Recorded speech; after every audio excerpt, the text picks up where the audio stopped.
Hola, ¿qué tal? ¿Cómo les va? Volvemos con la entrevista con Mercedes Martín. En nuestra segunda parte, la entrevista, vamos a preguntar, vamos a indagar, vamos a sondear cuál es su opinión sobre la actualidad de la educación a distancia en Argentina, en el contexto, no nos podemos hablar en general, pero es el contexto de nuestro país en el que estamos viviendo, Argentina 2024. Pero bueno, quiero saber cómo ves hoy el contexto de la educación a distancia y qué imaginas de acá a 4 años. Bien. Em, bueno, ya la educación, vos sabés que el término educación a distancia quedó como un término pequeño, ¿no? Bueno, nosotros nos llamamos así, le seguimos diciendo así, pero ha evolucionado mucho esta idea, ya pensamos en opciones más híbridas, discutimos si la sincronía por videoconferencia es educación a distancia o no. Esta es una gran discusión que hay. Las carreras pueden tener un porcentaje de su propuesta a distancia o mediada por tecnologías, digamos, por fuera del aula física, sin que esto requiera una nueva presentación de la carrera ante las autoridades que tienen que acreditar, ¿no? En nuestro caso, la CONEAU. Digamos, ha habido todo un desarrollo, ¿no?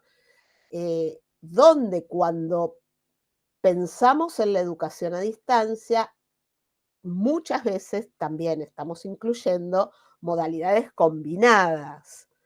No entendemos, si bien existe la educación en línea, que ya, porque la idea de la educación a distancia es previa a la internet, ¿no? Este, digamos, podemos pensar una carrera o una propuesta absolutamente en línea o en alguna de estas modalidades combinadas. Yo creo que eso hace que sea un gran desafío, pero también que tenga grandes oportunidades, ¿no? Algo que yo creo que en algunos casos enseñó y a otros nos confirmó la virtualización obligatoria que hubo durante la pandemia, es que virtualizar, y acá yo no hablo de virtualizar pero tener tramos, ¿no? O diría yo, flexibilizar los modos en que un estudiante se puede acercar a la universidad, juega a favor del ingreso, de la permanencia y del egreso, ¿no? Yo estoy convencida y creo que si diversificamos las propuestas de nuestras carreras, lo que hacemos es dejar propuestas más inclusivas como universidad que tienen que ver con poder ingresar a una... yo entiendo que los primeros años de las carreras son los más sensibles en el sentido de la virtualización, ¿no? Pero nosotros en la universidad tenemos experiencias de ingresos a distancia que Claro, hacen, y perdón, Mercedes, sobre sí, todo con un alumnado que es el que viene del interior, con situaciones económicas complejas, complicadas, que todavía no tiene muy definida su área o tal vez la carrera, pero no el área. Digo, eso permitiría mejorar muchísimo el tramo inicial del alumno de la universidad. exactamente, ¿no? Después tenemos digamos, cuestiones de permanencia que tienen que ver con las dificultades, no, no voy a explicarles porque todos conocemos, pero que tienen que ver con dificultades económicas, con cuestiones de género. Digamos, sabemos que las tareas de cuidado recaen fuertemente sobre las mujeres de cuidados de familiares enfermos, de cuidados de niños y niñas, ¿no? Y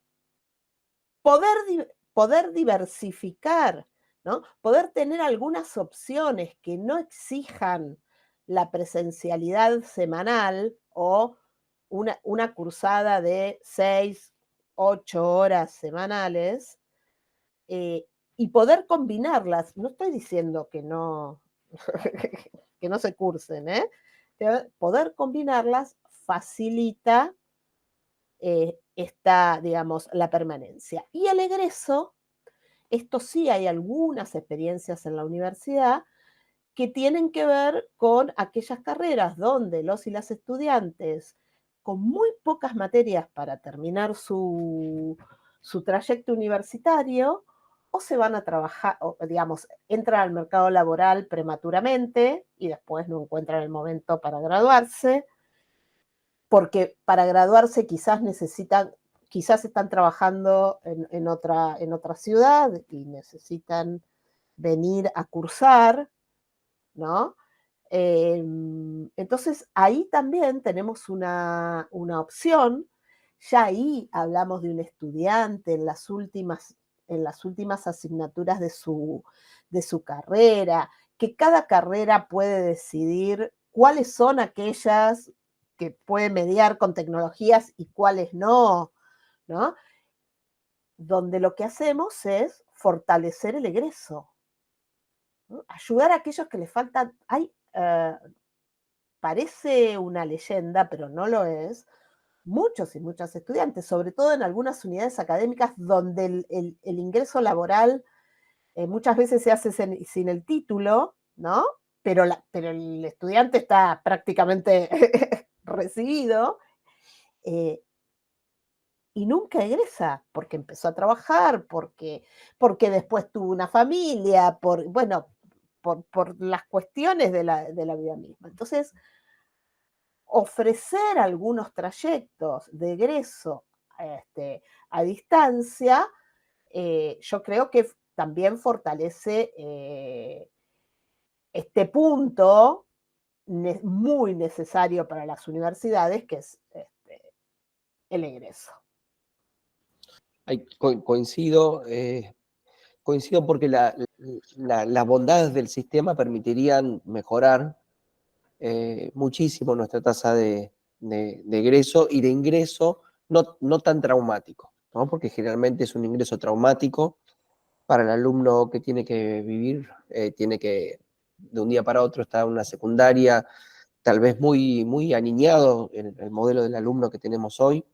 Y ese primer tramo sería un paso interesante, además de esto que comentabas de trayectos de egreso para modalidades especiales, de distancia, situaciones de cuidado, contextos de encierro, que también nosotros lo tenemos un poco, no digo olvidado, pero que es un campo fértil todavía para seguir trabajando en ese lugar. No, pero además la universidad, en el caso de la Universidad de La Plata, que trabaja especialmente contextos de encierro, trabaja fuertemente de manera presencial en los contextos de encierro. ¿Hay que dejarla la presencialidad? No, pero probablemente podríamos extender las posibilidades, la cantidad de estudiantes, si al menos diversificáramos esa presencialidad. Yo creo que lo que hay que salir es de la idea de la dicotomía presencial o a distancia, ¿no? Si vamos a distancia es porque estamos en contra de la presencialidad y si no, yo creo que lo que hay que pensar es en la idea de diversificación. Y así como hay propuestas que son y serán presenciales, hay propuestas que quizás se pueden pensar de manera combinada y otras que quizás se pueden comenzar a pensar con una fuerte carga a distancia o una completa carga. No hay que pensar en términos ni totales ni dicotómicos. Buenísima esa idea, Mercedes. Una sobre el futuro. Nosotros empezamos como bien vos decías, esa idea de la educación a distancia, no mediada por tecnologías informáticas, sino puede ser el modelo de a correspondencia, por correspondencia, perdón.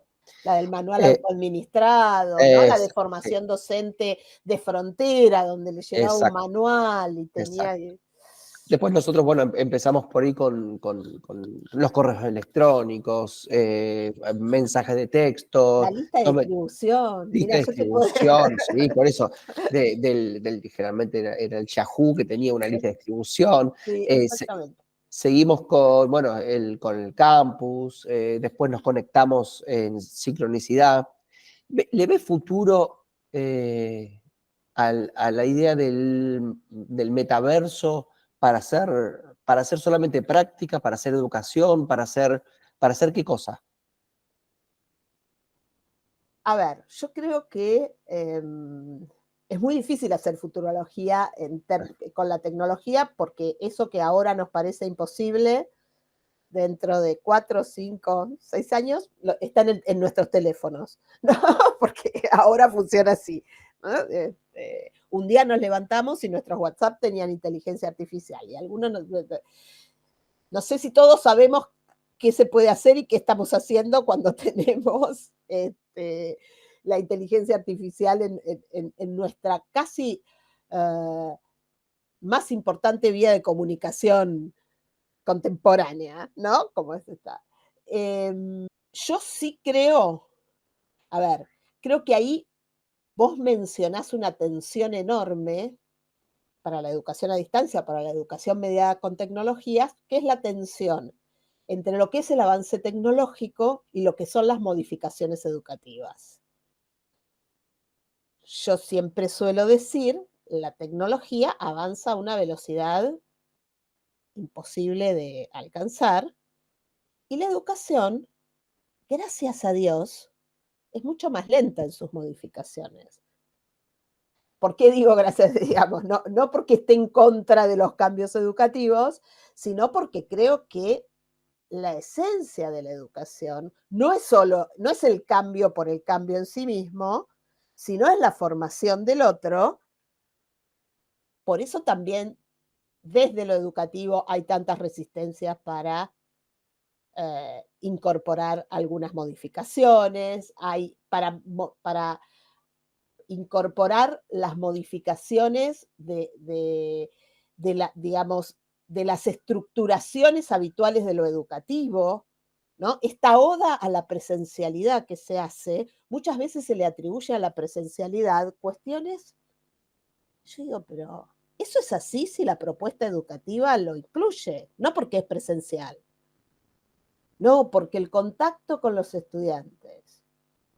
Bueno, si mi propuesta educativa es una propuesta de cercanía con los estudiantes, incluye el contacto de los estudiantes. Si yo entro al aula presencial, digo buenas tardes, digo todo lo que quiero decir, pregunto, ¿alguien tiene alguna pregunta? Nadie me contesta y ni siquiera digo, y se terminó el horario, no importa que sea presencial, ahí no hay contacto. Entonces, hay algo de las atribuciones que se le dan a la presencialidad que en realidad son atribuciones de la propuesta educativa. Y esas atribuciones se pueden dar en cualquier modalidad. Entonces, cuando vos enumerabas como una serie de cuestiones, eh, ¿no? De cuestiones tecnológicas que habían tenido con la mediación, ¿no? Este, la, desde la carta, el manual, el mail, está el metaverso, ¿no? Es decir, esta idea de un universo o de un mundo armado, que sí puede servir para algunas cuestiones, pero no es la solución educativa. Es digamos, es una experiencia que puede ser inmersiva, ¿no? Que puede ser interesante para determinadas cuestiones de formación, pero por ahí no lo son tanto para otras. Y para otras, con un buen libro eh, en formato físico o en formato está, ¿no? Y un buen docente, una buena docente que me ayude a entender lo que ahí sucede, lo ponga en tensión, me eh, es mucho más interesante que el metaverso. Ni hablemos de la inteligencia artificial generativa, ¿no? Que no sabemos si es una oportunidad, si es un problema, pero lo que tenemos que entender es que no importa lo que nos parezca a nosotros. Cuando culturalmente, ¿no? Y la tecnología es un objeto cultural, cuando culturalmente algo está desde lo educativo, no tenemos la obligación de adoptarlo, pero tampoco podemos cerrar los ojos a lo que ese tipo de objeto cultural genera. Yo creo que ahí la diferencia, por ejemplo, entre el metaverso y la inteligencia artificial tiene que ver con que el metaverso fue como un boom, pero sobre el que se podía elegir, y la inteligencia artificial la tenemos instalada sin necesidad de elegirla, ¿no? Correcto. Hoy esa necesidad de tomar datos hizo que esté muy al alcance de la mano, que esté presente y que hoy todos la usen. Pero lo que no podemos es no verla, me parece, no verla y no considerarla porque en los estudiantes está presente, la utilizan todo el tiempo, está otra vez al alcance de la mano, en su celular y obviamente nos desafía en una forma de enseñar. Así como también nos desafió en la enciclopedia hace algunos cuantos años, o el Encarta, hoy la Wikipedia. Son todos desafíos para ir modificando la forma A de ver, enseñanza memorística, ¿no? la radio, la Hola. televisión, ¿no? El otro día leía un artículo que decía la virome. Y la invención de la virome era una tragedia para quienes escribían, para quienes creían que la letra se iba a sostener solo con la pluma, ¿no? O con la lapicera tinta. Digo, hay algo de los avances o las novedades, si no le queremos decir avances, las novedades tecnológicas, que en general la primera respuesta educativa es la resistencia. Lo que nos pasa ahora es que tenemos eh, desarrollos tecnológicos de mucha potencia, muchos, en muy poco tiempo. Entonces también hay que entender que desde la educación tenemos que incorporar eso al análisis, pero no podemos salir a dar respuesta a todo. Hay que pensar para qué, cuál es mi propuesta, qué podría hacer yo, digamos, porque ahí también, y para salirme casi del tema exclusivo de la educación a distancia, tenemos que pensar que estamos inmersos en una cultura digital, ¿no? Con obligaciones como ciudadanos digitales, con obligaciones, derechos, ejercicio de ciudadanía digital, y ahí no podemos no dar una respuesta educativa, porque la educación es para formar al ciudadano, pero es para formar al ciudadano de una época, no al ciudadano de hace 2 Sí, en el siglos. aire, o Claro. en el aire, sí, descontextualizado. Por eso la pregunta mía arrancaba en este momento, en este lugar, porque es muy difícil pensar eh, esa pregunta tramposa que te hice, porque hoy el metaverso parecía, por eso lo preguntaba, porque tal vez sea interesante para algunas prácticas, para medicina, ¿no? Para algún tipo de prácticas, por ejemplo, para derecho y simular un juicio, pero bueno, eso no lo vamos a saber hasta que esa tecnología no termine de llegar en forma barata, amplia y con múltiples actores y competencias, como hace avanzar toda la tecnología. Entonces, ¿algo para cerrar? ¿Alguna idea para cerrar? ¿Alguna orientación al docente que está escuchando esta entrevista? Al docente. Sí, a ver, son dos cosas diferentes. Si tuviera que cerrar, si tuviera que pensar una orientación para el docente, yo siempre digo que hay que animarse, ¿no? Porque cuando uno se anima y genera experiencias diversas, después se empieza a encontrar, que es muy interesante, y empieza a encontrar cosas nuevas en sus estudiantes. Y cuando uno, digo, cuando uno modifica las preguntas, necesariamente se modifican las respuestas, ¿no? Entonces, cuando uno también modifica la intencionalidad de aquello que propone para enseñar, necesariamente también pone a los y a las estudiantes en otra posición y en la necesidad de dar otras respuestas y hacer otras cosas. Yo creo que esa es una experiencia muy interesante. Sacar a los y a las estudiantes del lugar donde ya más o menos saben lo que le vamos a preguntar, lo que tienen que decir, ¿no? Salir y ahí las tecnologías nos dan una oportunidad enorme, porque con todo lo que tenemos a mano es mucho más sencillo poner a un estudiante a escribir para publicar, a dibujar para poner en un mural colaborativo, a generar un diseño para compartirlo con un grupo de otros estudiantes de otra universidad, digamos, hay un montón de cosas que dejan de ser la producción para el profesor, para que me corrija y me diga si tengo un 4, un 5, un 10, ¿no? Creo que ahí hay una gran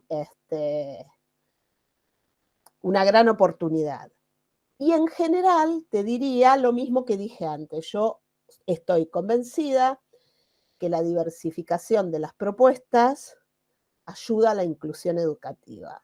Entonces, pero convencidísima estoy de eso. Entonces creo, no solo, digamos, por dos opciones, por las que hablábamos antes en términos de ser un estudiante universitario, ¿no? Pero también porque diversificar las propuestas de enseñanza ayuda a más estudiantes a aprender de diversas maneras, ¿no? Si yo hago siempre lo mismo, provoco siempre lo mismo. Si yo puedo diversificar, seguramente voy a poder resultar más interesante o la propuesta puede resultar más interesante para otros y otras estudiantes.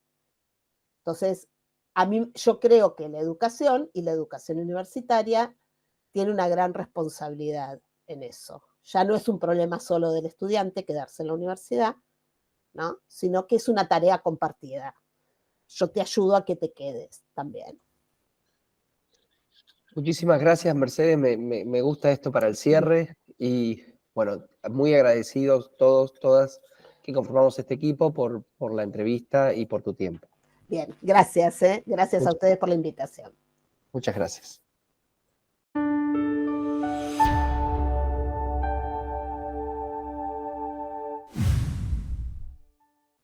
Bueno, ¿qué te pareció? Bien, no sé qué te pareció a vos, porque yo me engancho y No, arranco, está ¿viste? buenísimo.